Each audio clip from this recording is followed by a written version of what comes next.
ሰላም ጤና ይስጥልን። የተወደዳችሁ የኤርትራ ሳተላይት ቴሌቪዥን ተከታታዮች ለዛሬ ሐምሌ 27 ቀን 2026 የተሰናዱ የአማርኛ ቋንቋ መረጃና ዜናዎችን ይዘን ቀርበናል። እንድትከታተሉን በአክብሮት እንጋብዛለን። በቅድሚያም አርዕስተ ዜናው። በኢትዮጵያ የሚፈጠሩ ጊዜያዊ የፖለቲካ ትብብሮች አደጋ እንዳላቸው ተገለጸ። ብፁዕ ቅዱስ አቡነ ማትያስ አጥፊዎች ለፍትህ እንዲቀርቡ ጠየቁ። ጋና ከደቡብ አፍሪካ 1000 ተጨማሪ ዜጎቿን ልታስመልስ ነው። ኢራን ከአሜሪካ ጋር ለድርድር የሚያበቁ ሁኔታዎች እንደሌሉ ገለጸች። ጀርመን አንድ ተጠርጣሪ መለቀቁን አስታወቀች። ሰሜን ኮሪያ የድል ቀኗን በድምቀት አከበረች።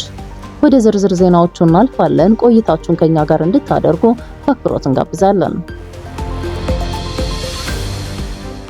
በኢትዮጵያ የሚፈጠሩ ጊዜያዊ የፖለቲካ ትብብሮች አደጋ እንዳላቸው ተገለጸ።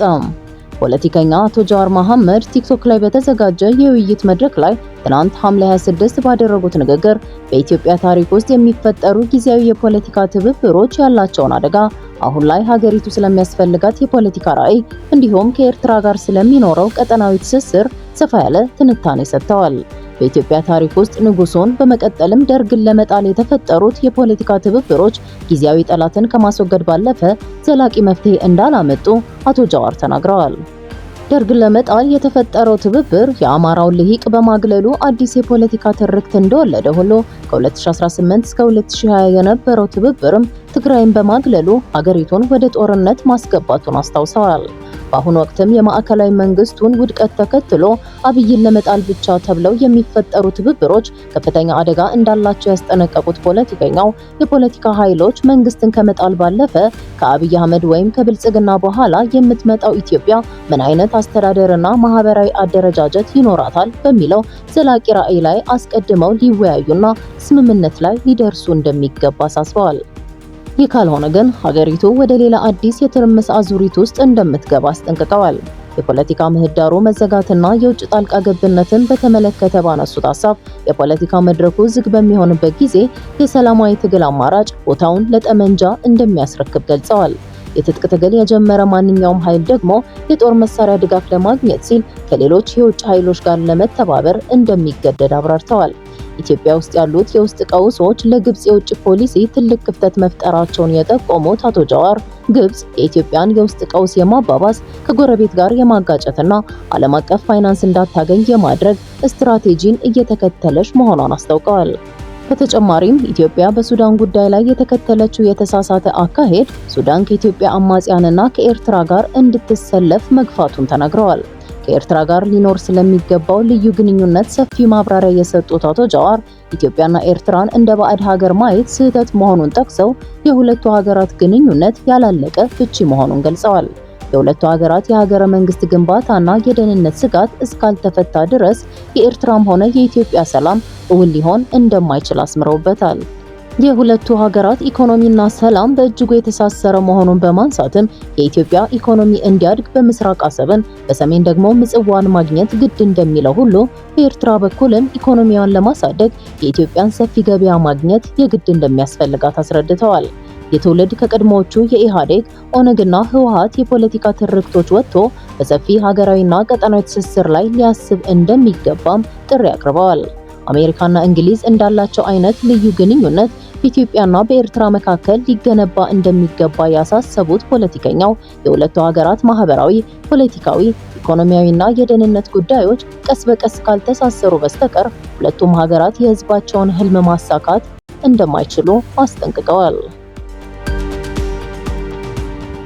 ብፁዕ ቅዱስ አቡነ ማትያስ አጥፊዎች ለፍትህ እንዲቀርቡ ጠየቁ። ብፁዕ ቅዱስ አቡነ ማትያስ በአማራና ማዕከላዊ ኢትዮጵያ ክልል በገዳማትና በምዕመናን ላይ የተፈጸሙ ጥቃቶችን በጽኑ ኮነኑ። አጥፊዎች ለፍትህ እንዲቀርቡም ጥያቄ አቅርበዋል።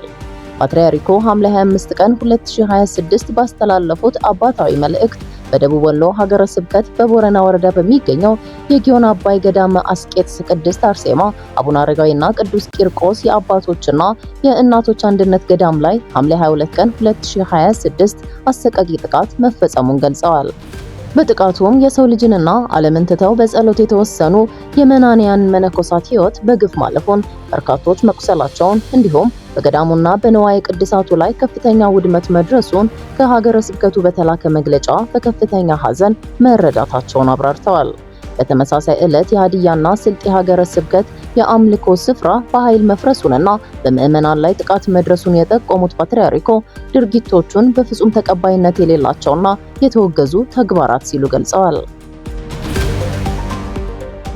ጋና 1000 ተጨማሪ ዜጎቿን ከደቡብ አፍሪካ ልታስመልስ ነው።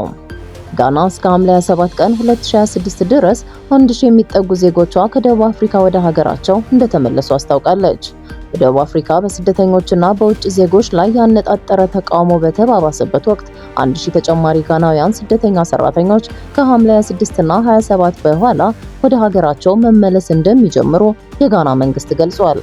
የጋና ባለስልጣናት እስካሁን 926 ዜጎችን ከደቡብ አፍሪካ ማስወጣታቸውን የገለጹ ሲሆን በደቡብ አፍሪካ በመካሄድ ላይ ያሉትን በውጭ ዜጎች ላይ ያነጣጠሩ ድርጊቶችን በይፋ መቃወማቸውንም አስታውቀዋል። የጋና የውጭ ጉዳይ ሚኒስቴር ቅዳሜ ምሽት ባወጣው መግለጫ እነዚህን ዜጎች ለማስመለስ የተዘጋጁ ልዩ በረራዎች ከሐምሌ 27 ቀን 2026 ጀምሮ እንደሚደርሱ ገልጿል። ይህንንም የቲአርቲ አፍሪካ የዜና ተቋም ዘግቧል።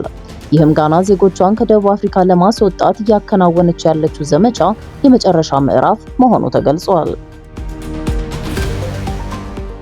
ኢራን ከአሜሪካ ጋር ለድርድር የሚያበቁ ሁኔታዎች እንደሌሉ ገለጸች።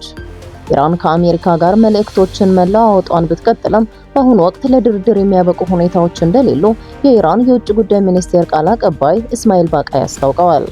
ቃል አቀባዩ ዋሽንግተን በምትወስዳቸው ወታደራዊ እርምጃዎች የዲፕሎማሲውን መንገድ እያዳከመችው ትገኛለች ሲሉ ከሰዋል። አቶ ባቃይ ከኦስትሪያው ኦአርኤፍ ቴሌቪዥን ጣቢያ ጋር ባደረጉት ቃለ ምልልስ እንዳብራሩት አሁን ላይ የኢራን የቅርብ ጊዜና ዋነኛ ትኩረት ወደ ድርድር ጠረጴዛ መምጣት ሳይሆን የሀገሪቱን ሉዓላዊነት ማስከበር ነው።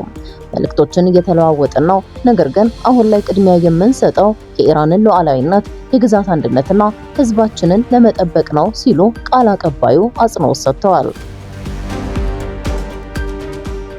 ጀርመን አንድ ተጠርጣሪ መለቀቁን አስታወቀች። የጀርመን ባለስልጣናት በበርሊን ከተማ በተፈጸመው ጥቃት ምክንያት በቁጥጥር ስር የዋለ ሁለተኛ ተጠርጣሪ መለቀቁን ዛሬ ሰኞ አስታወቁ።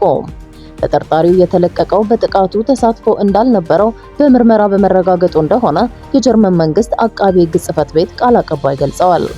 በበርሊን ከተማ ባለፈው ቅዳሜ በተካሄደ የተመሳሳይ ጾታ አፍቃሪያን የኩራት ሰልፍ ፌስቲቫል ላይ መኪና በማሽከርከር ጥቃት የፈጸመው የመጀመሪያ ተጠርጣሪ በፖሊስ መገደሉን የጀርመን ባለስልጣናት አስታውቀዋል።